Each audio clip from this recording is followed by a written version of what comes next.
Hey, Philadelphia area homeowners, do you want to know what's happening in the market?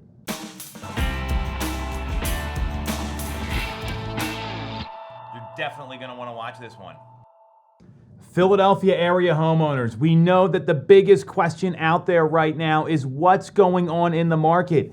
And in summation, 2021 and 2022 have been incredible for the real estate market, and there's a lot of opportunity out there. So I want to give you the actual facts of what's going on versus the clickbait, the headlines, or what you might be hearing from an agent who doesn't know what they're talking about. So through the end of January, and that's what we're talking about here, year over year, so the first month of January this year in 2022 versus the first month of January in 2021, we have seen the number of sales in Chester, Delaware, Montgomery counties has declined 5 to 13%. And in Philadelphia, we've seen an increase in the number of homes that have settled and closed of 9.5% compared to this time last year. So a little volatility in the first month of the year. I'm not overly concerned about this because it was more of a normal holiday season this year. You could see family. You could get together with people, unlike 2020 going into 2021. The median sale price for the entire three-county area and the city of Philadelphia is up 2.1 to 15% year over year. So we're still seeing incredible appreciation. Days on market in the suburban counties is ranging from 22 to 26 days. That's from actively showing the home to signing an agreement of sale. So that's what the stat that we're talking about here. And in Philadelphia, it's 42 days, and that's maintained the trends that we saw in 2021. The sellers out there right now in suburban counties are getting anywhere from 99.2 to 101.3% of their asking price. And in Philadelphia, it's a 95.9% list to sales price ratio. The number of pending homes, it declined January to January. So again, 21 to 22, the month of January, 2.2 to 22%. And we saw pending sales, the number of homes that went under contract, exceed the number of active listings everywhere except Philadelphia. So again, that's Montgomery, Delaware, Chester counties.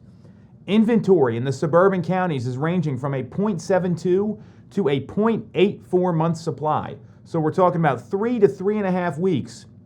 If no new homes came on the market, everything would be sold.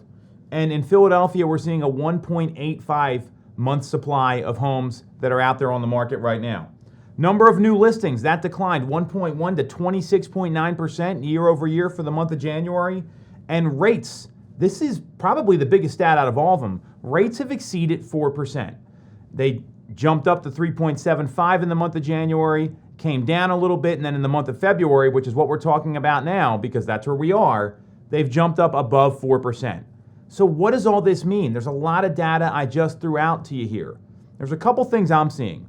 One, there's a lot of realtors out there telling everyone there's no inventory on the market.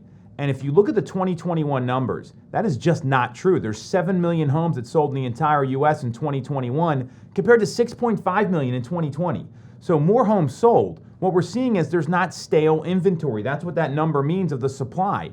Homes are selling quickly. In the suburbs, they're selling in about 3 weeks, 3.5 weeks. And in Philadelphia, we're seeing about 6 weeks. So there's not the stale supply of homes to browse online and look at like there used to be. And historically, the best homes always sell quickly, so this is nothing new. It's just moving really fast, and that has a lot to do with technology and how people search, where their phone's going off with alerts of new homes, and they're trying to get in that day or the next day. So there's a couple things I want to clarify there. For sellers, what I'm seeing is this. Rates went up, and the cost of money just got a heck of a lot more expensive, and this is going to affect buyers as well. For sellers, that means people can't stretch as much to get to the monthly payment that they were able to even in December of last year. So it's going to cost someone more on a monthly basis to buy your home. There's also a ton of opportunity with supply being so low because the demand is what's frothy. The demand is what's driving this, not supply, because there are opportunities. It's just no stale supply. So if I'm a seller right now and it's the middle of February, I'm looking at getting my home on the market as soon as possible because there will be a wave of inventory in the spring like there is every year except 2020 when we were in the height of a global pandemic. So sellers, I'd be moving up my time frame if I was you to be out there when there's literally less than 3 weeks of inventory in the market in some places. That's a huge opportunity, and we're still seeing record appreciation. Prices have continued to go up, so you're getting more for your home, even though the cost of money went up, and that's going to have an effect, I'm clear, down the line later in 2022. I'd be looking at taking advantage of the market right now. That means meeting with an agent, getting clear on your goals. For buyers, I'm looking at what's happening with rates, and the Fed hasn't even done anything yet. So let me be clear. I'm looking at where we are with rates. We're just above 4%. It's the middle of February, and the Fed hasn't even done anything yet. This is based on a couple things we've seen these jumps.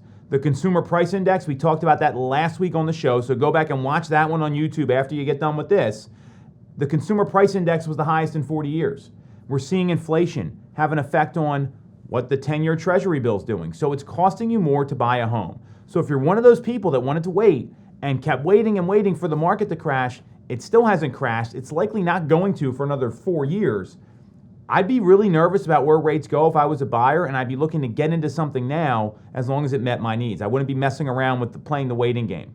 That's number one. Number two, even though rates have gone up, they're still historically low. So this is a huge opportunity to get a rate in the 4s, which were unheard of until the past couple years. This was not something that was normal. Look at the 80s, look at the 90s, look at the 2000 to 2010 time periods, and even 2010 up to about 2017, 2018, we did not see rates below 4%. So you're still getting a historically low rate. And what I also know is the people that are out actively looking, they still find the best houses because the best homes always sell quickly. So instead of waiting until the spring, waiting until it warms up, I'd be looking now and being very focused on what I'm trying to find. So the whole message here is be aware of the market stats and make a well-informed decision based on that. Now, obviously, there's going to be questions. You got your own individual situation, and that's where it's really critical to reach out to a realtor you can trust who can go over the process with you. If you have any questions about any of this, feel free to get in touch. That's the market update for January 2022.